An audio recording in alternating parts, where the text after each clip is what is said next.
year was 2027. Advances in biotechnology were helping people improve their physical and mental abilities to an amazing degree. Provided, of course, they had enough money. A new breed of people was emerging, half human, half machine. And in Detroit, at least, not everyone was happy to see it. I'd just landed a job as head of security at Sarif Industries, a cutting-edge biotech firm. David Sarif himself handpicked me for the job, said he needed me to keep his people safe. My ex, Megan Reed, was one of them.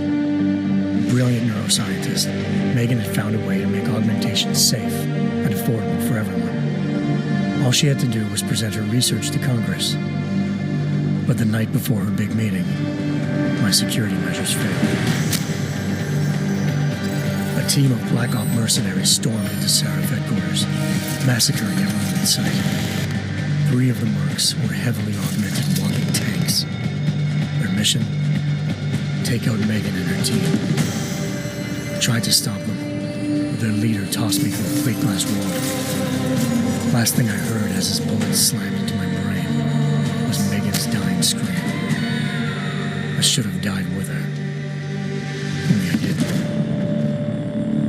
High-end military-grade enhancements saved my life.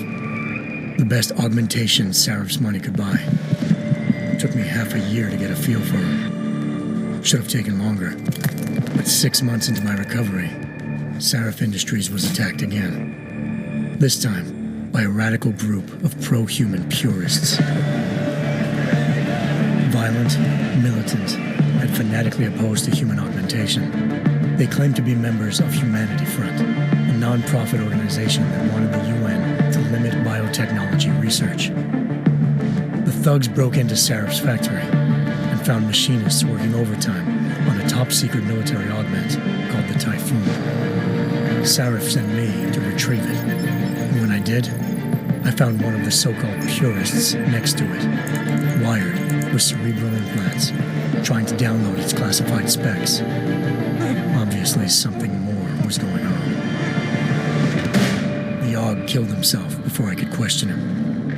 Sarif ordered me to dig deeper, so with the help of Frank Pritchard, Sarif's head of cybersecurity, I did. Turns out a second hacker had been controlling the Aug's actions from somewhere off-site. Pritchard and I tracked his signal to a secret FEMA internment camp in Detroit.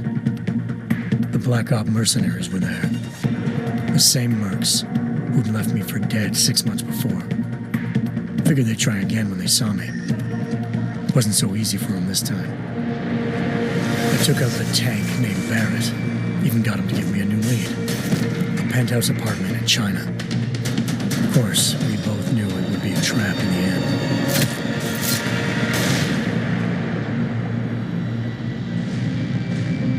Hengsha Island, China. Home to a city so crowded, they had to build a second city on top of it. Trying to find clues in Hengsha wouldn't be easy.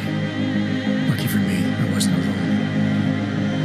Farida Malik, Sarif Industries' ace pilot, had lived in Hengsha before. A good person to have on your side.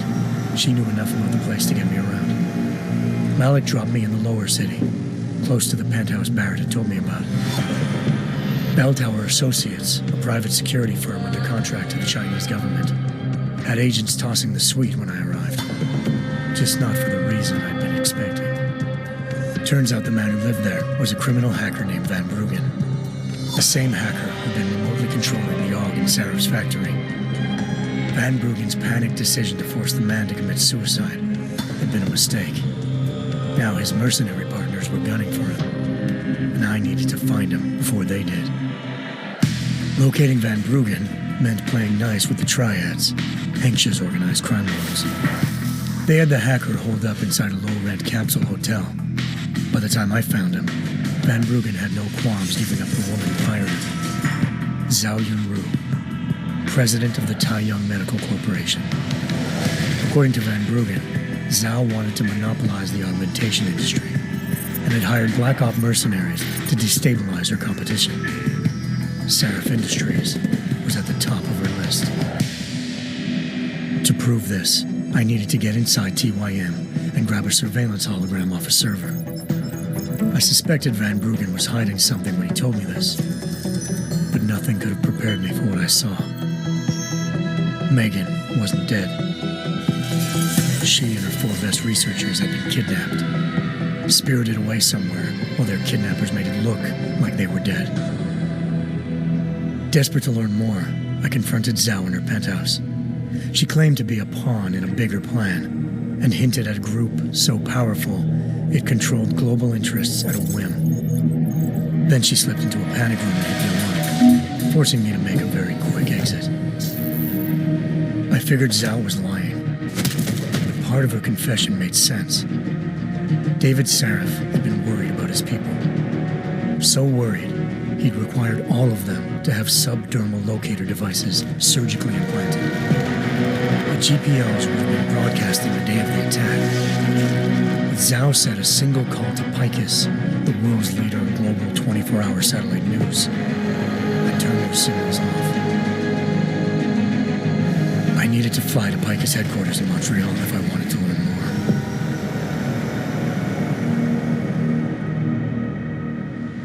more. Eliza Cassan, Picus Communications' First Lady of News. Malik thought I was reaching when I told her Eliza was involved in this. The world's most famous news anchor, working with a mercenary hit squad. But when I confronted Cassan in her office, she freely admitted to jamming Detroit's satellites the night Megan's team had been taken. Said she's just been following her commands. I suspected she wanted to say more.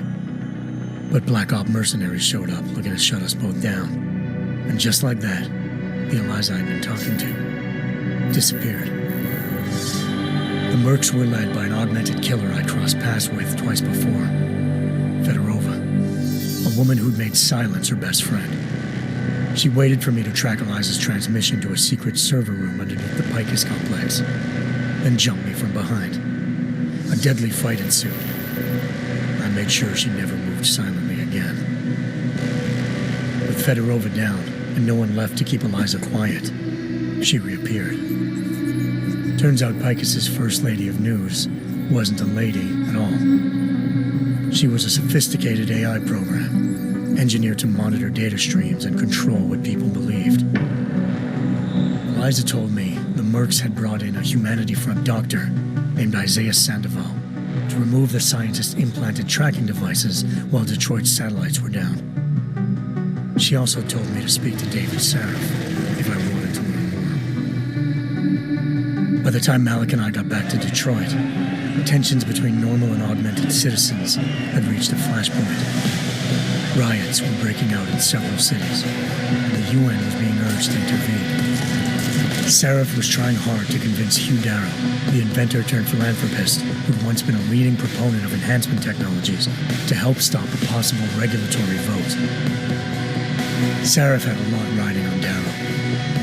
Megan's discovery would have given millions of people the chance to evolve beyond their normal human abilities, and at the same time catapulted Sarif Industries to the top of the Fortune 500. According to Sarif, Megan's kidnappers knew this, and didn't want people evolving unless they controlled how it was done. He called his enemies Illuminati, and urged me to keep searching. Determined to do so, I tracked down Sandoval via America's most outspoken augmentation opponent, Bill Taggart, Sandoval's boss and founder of Humanity Front. Sandoval admitted to operating on Megan's team when I confronted him, but said he hadn't removed their GPLs. He'd merely switched them to a different frequency. Pritchard was able to trace one of the signals to China. Malik and I immediately took off in pursuit. Unfortunately, the Illuminati were one step ahead.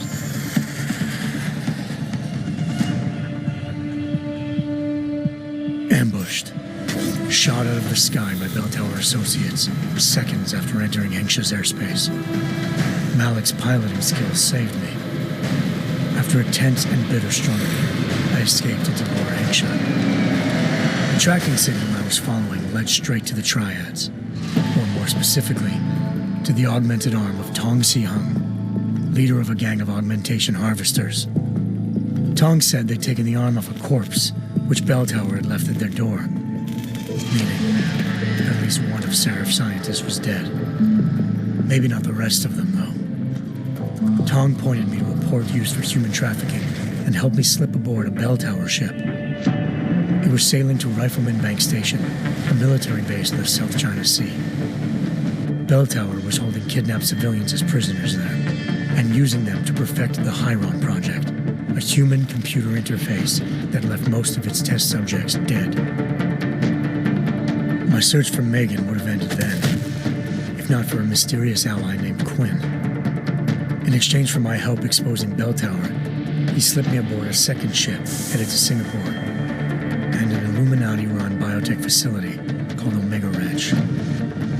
3 of Sarif's scientists were there, forced by their captors to create a technology capable of remotely shutting down augmented abilities. Thanks to an emergency recall notice issued by the World Health Organization, millions of people all over the world already had the biochip installed. With the help of the scientists, I tracked Megan to a private section of the ranch. There, I ran into Yaron Namir, the walking tank who'd put a bullet in my brain the first time we met. He'd teamed up with Zhao and was hoping to catch me off guard. Their little ambush didn't work. I found Megan in a suite belonging to Hugh Darrow, the billionaire philanthropist who'd Sarif had called on for help. Darrow had convinced her to go along with the biochip plan by promising to sabotage the tech. As she was explaining this, Darrow appeared in a global broadcast, telling the world that augmentations would be the death of mankind. Then he activated the biochips to prove his point. All over the world, augmented people flew into a killing frenzy. Darrow had betrayed everyone, and it was up to me to set things right. To do it, I had to reach Panchaea, a massive installation in the Arctic Ocean. As I raced through corridors built by an all-augmented workforce, I saw death and destruction firsthand. By the time I shut down Darrow's broadcast, I knew the damage he'd done. Still, humanity's future remained unclear. How would the world react to this sabotage? Would people ever regain their faith in augmentations again? What would be the Illuminati's next move? Only time will give us the answers.